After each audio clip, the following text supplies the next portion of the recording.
The MAC men's lacrosse season is on its back end, and pivotal playoff pictures are underway this weekend between Sacred Heart and Marist and everywhere in the conference. We'll get into that and more today on the Red Fox Pregame Show alongside Mike Duda, Nate Babcock, Pat Sypher. I'm William Rosen. Guys, this MAC season has looked really good for Sacred Heart and Marist. It absolutely has. Yes, a little bit of a skid from Sacred Heart, losers of their past two contests, but before that, they hadn't lost a single game, and Marist with just one loss in the conference slate, and it was in double overtime against the team that's leading the MAC. Yeah, it really doesn't get better than this matchup. All the firepower that you could ask for in the MAC is on these two teams, and it's all coming down to this April 18th, Sacred Heart versus Marist. Well, it's exactly like you said. The MAC has been such a top-heavy conference between Siena, Marist, and Sacred Heart. Those are the only three teams with a positive point differential.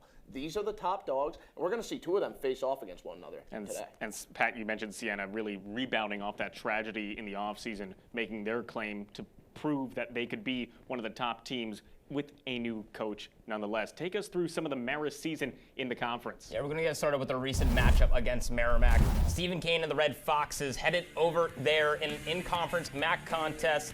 4 minutes left in the third. Marist up 4. Simon Bowen would fire from far out off the bounce. Bowen gives Marist their largest lead of the game off his lone goal in the contest. 2 minutes in regulation. Marist up 2. John Savino has an open lane, fires, and he would score off that rip. The Warriors now only down 1 with time winding down. Same score. Final seconds of regulation. Pick and pop for Finn Daugherty, finding the back of the net, completing the Warriors' comeback. Daugherty on 2 goals in this contest. Heading over into overtime, Colin Patrick splitting the defense. Dumps it off to Stephen Kane on the near side of the crease, and he ices it. Marist taking the 10-9 victory in overtime, bouncing back from their last matchup. Let's talk about that aforementioned Siena game. Colin Patrick and the Foxes going up against the Saints in Poughkeepsie. It's a tie game late in the third, and who else but the man himself, Colin Patrick, slings a shot over his shoulder and scores it for the Marist lead. Patrick had 3 points, and this was a 5-0 run for the Red Foxes. They took a 10-9 lead into the closing seconds as time was dwindling down for Siena. 3 and change to go. Connor Huffnagel spinning off the defender and changes that one, slices it into the back of the cage. We're all knotted up at 10 apiece. Huffnagel with goals in 23 straight games dating back to 2023. 18 seconds to go. Marist attacking, not for long. A pass to Patrick Radomski, tries spinning. Michael Casano, though, right in his face defensively, and it falls out of his stick before it could get to Richie Metzger in net. And the Foxes head to overtime. This is their first game beyond 1 overtime period since their 2016 opener, but there's the dagger. Gavin Blank slipping it past the freshman goalkeeper, and Siena wins the game. Blank scored the game's first and final goals. 11-10 the final. Let's head over to Riverdale. Late in the third quarter, Foxes up by 3. Colin Patrick shimmying through defenders and uses athleticism to get to the cup. Since trailing at halftime, the Foxes scored 6 unanswered goals by 5 different players. Patrick's first of a couple on the night added to that mix. 4 minutes to go in the fourth. Marist maintaining a 4-goal lead, and Peter Murray feeds it to the hot hand. It's Colin Patrick again to end this one in Riverdale. A hat trick for Colin Patrick as the Foxes take care of Manhattan, punching their ticket to the postseason. Yeah, that's right, Mike. Marist looking to bounce back after that double overtime loss away at Quinnipiac. Marist down 2 in the fourth. Peter Murray working the near sideline. Some fancy footwork. Loses defender. Murray with some dipsy-do brings Marist back within 1 as they trail 11-10. On the very next play, Josh Smith wins the faceoff and storms directly toward the net, finishing the clip. 2 goals on the day for Smith, the first 2 in his collegiate career. Tie game, 7:30 remaining. Colin Patrick finds Sean Mullen from X. Mullen got the goal to go as they took back the lead. This was a season high for Colin Patrick with 3 assists. Marist up 1, 6:30 left. Duncan Ziegel gets to his spot and ties the game, knotted up at 12 apiece with 6:24 to go. Final minutes. Marist looking to avoid back-to-back losses, and Sean Mullen capitalizes, winning that one for them 13-12. Yeah, and if we're talking about what the Red Fox's season has been so far, we have to talk about the win streak they went on. I mean, 5 games straight. The last time they won 5 straight regular season games, 2015, over a decade ago. Now, if you include the playoffs, you go back to 2023, and that's when they won the MAC championship. So what's the point here? Well, when a team is capable of getting hot, some great things can happen, and we've seen the Red Fox do exactly that. 2015, Dave Scarcello, their head coach, was on the team. He was a senior. Yeah, exactly. And he was a remarkable player for them at the goalie spot. Now he's doing a great job coaching this team up and teaching them how to get hot. This season has really gone the way that the coaching staff has wanted for the men's program. You would think after that Siena loss, Blank's game winner, that things would dip a little bit, but right now it feels like the momentum's up on the Marist offensive side.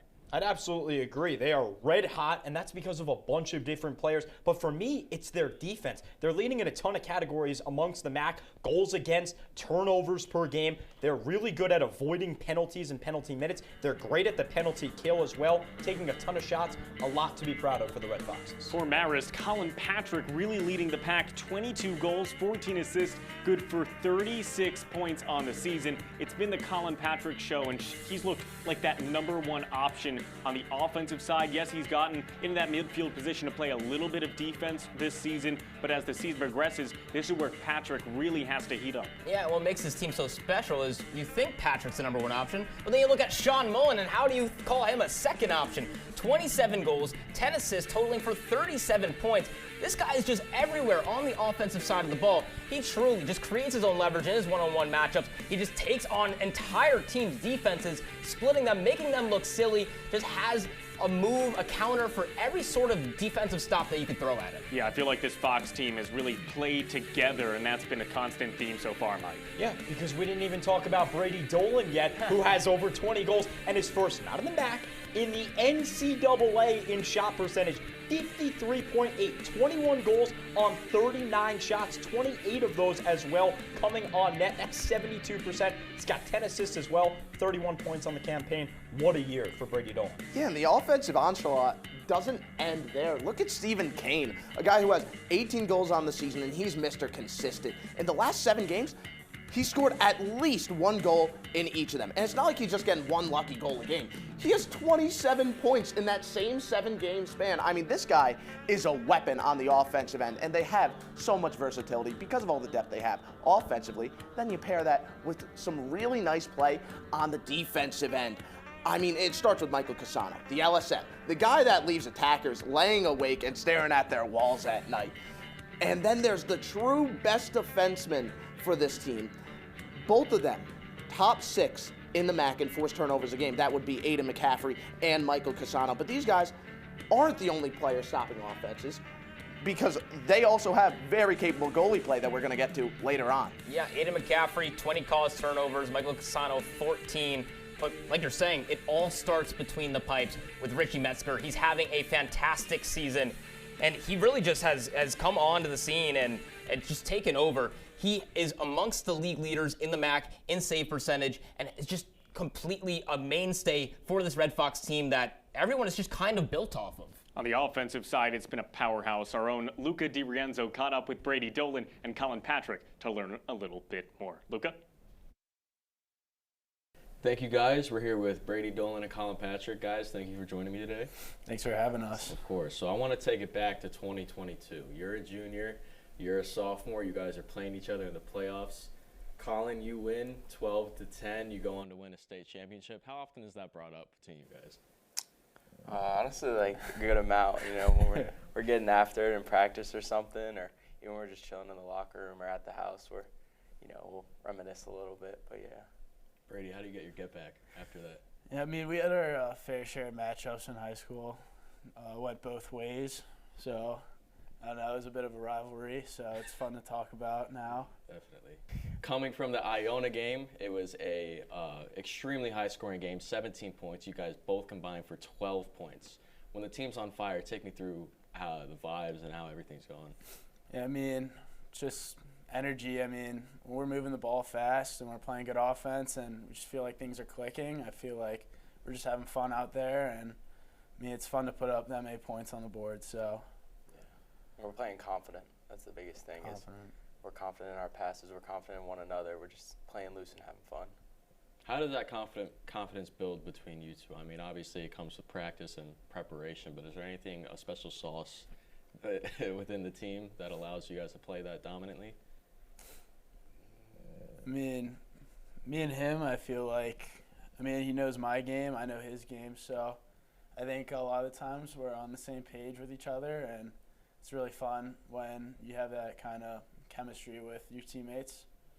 So you talk about the chemistry, but then in practice, is there a lot of competition between you two, or is it always you guys are working on the same side of things? Working on the same side, yeah. So we're just constantly building that up. No more butting heads like we did in high school. Yeah, definitely. And then you move to the Sacred Heart game. That's one of the biggest games of the season. If they go on to beat Siena and you beat them, that could be a #1 seed for you guys. Talk me through the preparation for that game and what that means to you guys. Everyone's giving us their best shot, so just preparing and focusing on ourselves is really the biggest thing. And then when you make the playoffs, inevitably, Siena might be an opponent you guys face. Last year, a 1-point loss in the playoffs. This year, you played them, a 1-point loss, 11-10. How do you get over that hump? It's definitely motivating. I feel like it's always a fun game, so there's a lot. It'll be a lot on the line if we do see him again, so definitely looking forward to that. It's exciting. Well, thank you guys for your time. Thank you. Back to you guys in the studio. Thanks so much, Luca. Great conversation with two big-time stars on the Marist team as we take a look at the standings right now as we enter in the final stretch of this season. These teams incredibly close. We mentioned Siena. We also mentioned Sacred Heart and, of course, Marist in those standings. We take a look. Siena right now 6-0. They have already clinched. Marist already clinching as well on that 2 spot. And this is as of right now, right here today. Sacred Heart 3, Merrimack 4, they're 4-3. One more game, they'll drop to 500. Quinnipiac stands at that 500 position. And then 6, Iona and Canisius tied at 2-4. The Mountain, Maryland 2-5, and Manhattan has just not looked good this season. They've been the easy team to win against in the conference. Yeah, well, that right there is why this matchup is so important. If Marist drops this one, you're tied with Sacred Heart, and then they have the tiebreaker as you have the same record. So it all really does come down to this, and it is going to be a battle. Let alone the implications of it, right? Let's go a little bit more into just, if you're in the locker room for Sacred Heart, you started the season 10-0. Then you go on a 2-game lull. You have to bounce back, right? Let alone, seeding this, seeding that. You have to start winning games again. So this is such an important game just to try and get things back in the right direction for Sacred Heart. I think in the world that Marist has kind of proven themselves over the last year. Remember, Marist hosting a playoff game last season. They had a strong performance, but it was really in that back end when everything started to work. Josh Balkersell not with the team this year, and everybody has stepped up to that next level. Dolan, Mullen, Patrick. You said that stat. That was last year's goal total. It was. Already up to 25 goals, 9 assists, good for 34 points. Last year's total just surpassed already this season. Let's take a look at the goalies. Who's going to be in between the pipes for these teams? Yeah, it's going to be Richie Metzger on the Marist side of things. He has just, like we were saying before, been a mainstay of this team, has really started between the pipes. When you have a player with a save percentage this high, you are just able to move around and be great on the defensive end like you really want to be. We mentioned Michael Cassano. We mentioned all these other guys on the defensive line that are just allowed to be great because of Richie Metzger.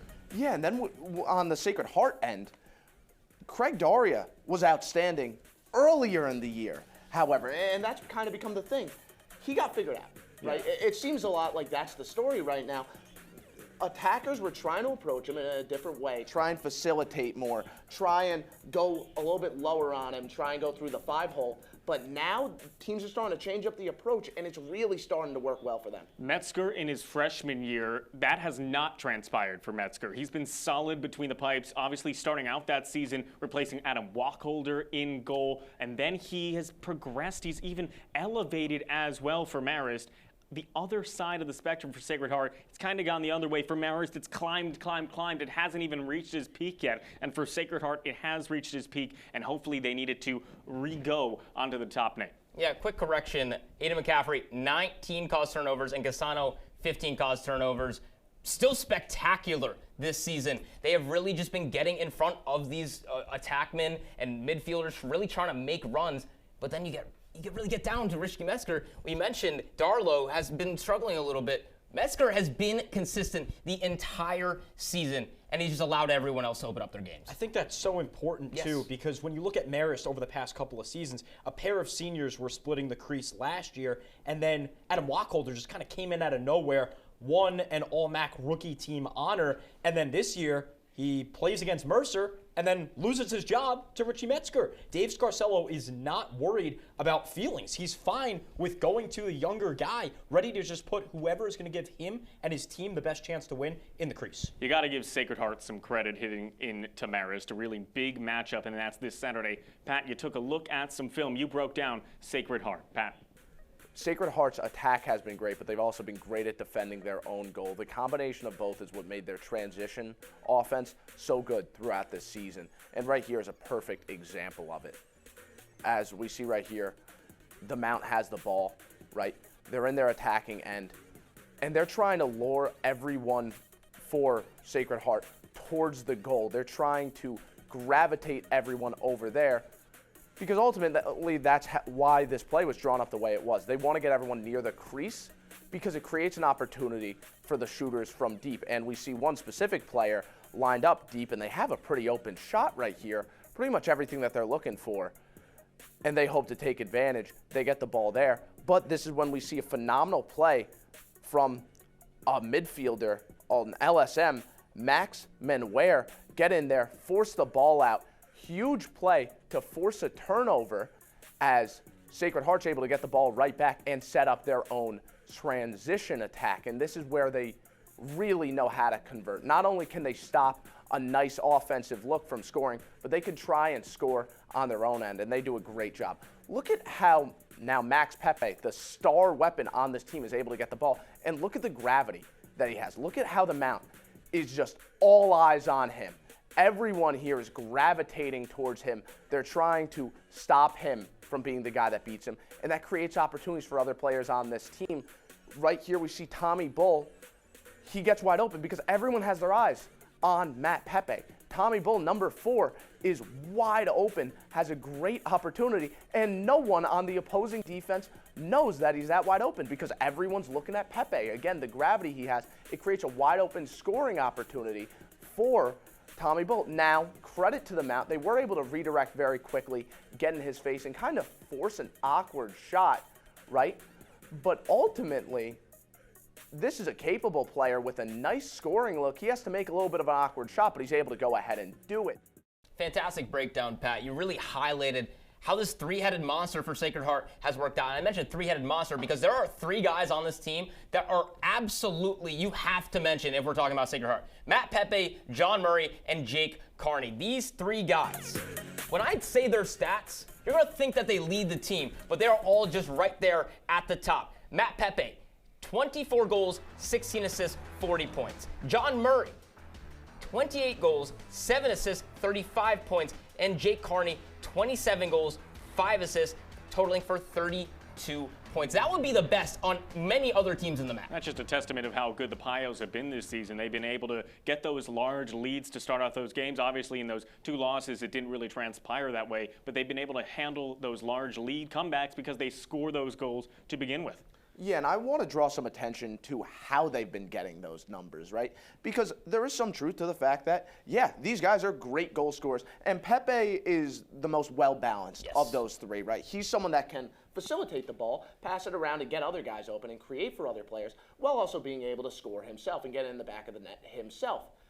But then the other 2, they're far more of, get me the ball and watch the fireworks fly. That is their play style, and they have the athleticism to do it. They have the ability to make these really tough shots. It almost makes my jaw drop. It makes your jaw drop. Yeah, how could it not? You see some of the goals these guys make, and it's like the angle. There's no reason that ball should be able to get into the back of the net, but it does, and it really is just spectacular in terms of their stick work. John Murray thinks he can score from anywhere on the field. 93 shots attempted this season. He could score from anywhere. He truly can. We still have one more game left. This game between Marist and Sacred Heart is setting up to be one of the most important home games here in Poughkeepsie. Obviously, being played at Tenny Stadium this Saturday. It's going to be on ESPN Plus. It's going to be streamed on TV. Mike, you're on the call.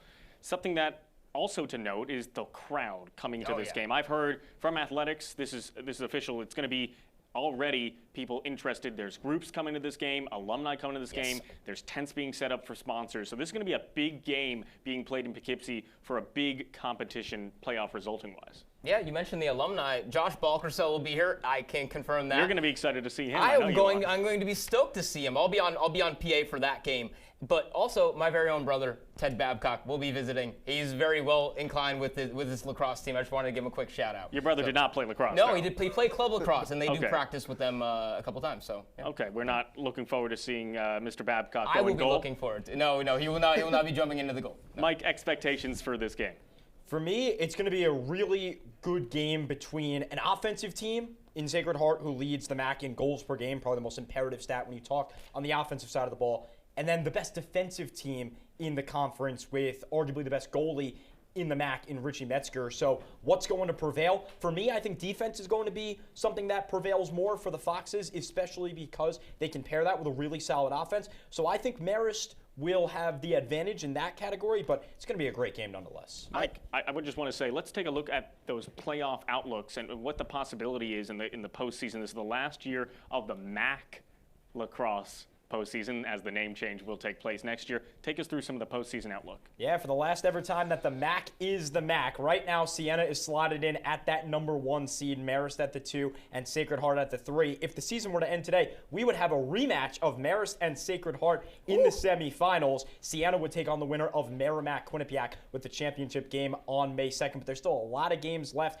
Obviously, Sacred Heart-Marist is going to be a huge game. I'm also looking at Sacred Heart finishing up with Iona. That should be a favorable matchup for them. Siena plays Merrimack, who could be a pesky team. So there's some matchups in here that might throw some things off. I expect Siena to honestly take care of business against Merrimack. Siena has looked like the #1 team, and they have looked like one of the better teams on the offensive side in the nation right now. So I expect them to take care of business in Merrimack. But you're right, everything could change in a heartbeat. And Nate, I feel like the expectation for Marist is this is almost a must-win. Yeah, it really is a must-win. You see them right behind them in the standings. You're going to knot up this season, and like we're saying, they might see each other in the MAC playoffs.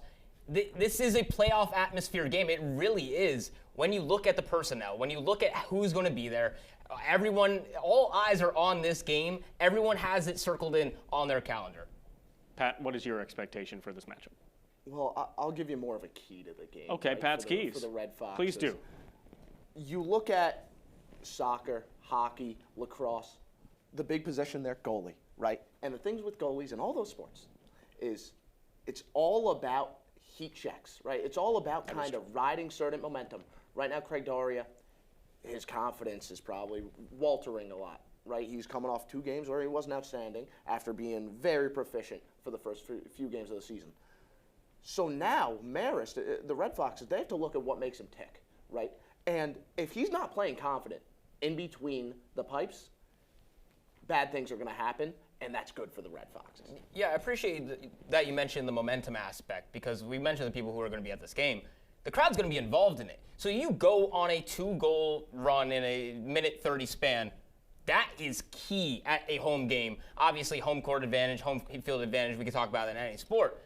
But in a game like this, where the defenses are so stout, where the goalies are so accurate in the goals, you really have to feed off of that momentum if you're an offensive player, not get discouraged when someone else goes on the run, knowing your run will eventually come. My key discussion points for Marist, and both teams really, I'm going to take a little bit of an opposite stance of you. I think Siena has to attack Richie Metzger in the first 30 seconds of the shot clock in each of their possessions. Metzger doesn't let necessarily balls go into his stick. He rather deflects a lot of them. Yes. So Siena has to get, Sacred Heart has to get a lot of opportunities backing up the play so they can continue their offensive attack. Rapid fire is what we've seen work against the Red Foxes, and I expect Sacred Heart to do so. My other key for Marist, get those early draw controls. Josh Smith, we saw it in the pre-package. He's been killing it, and if he has some more chances to win, go directly and take it to Sacred Heart, I think that's a key place for Marist to win the game. Marist and Sacred Heart, they square off this weekend in a pivotal playoff position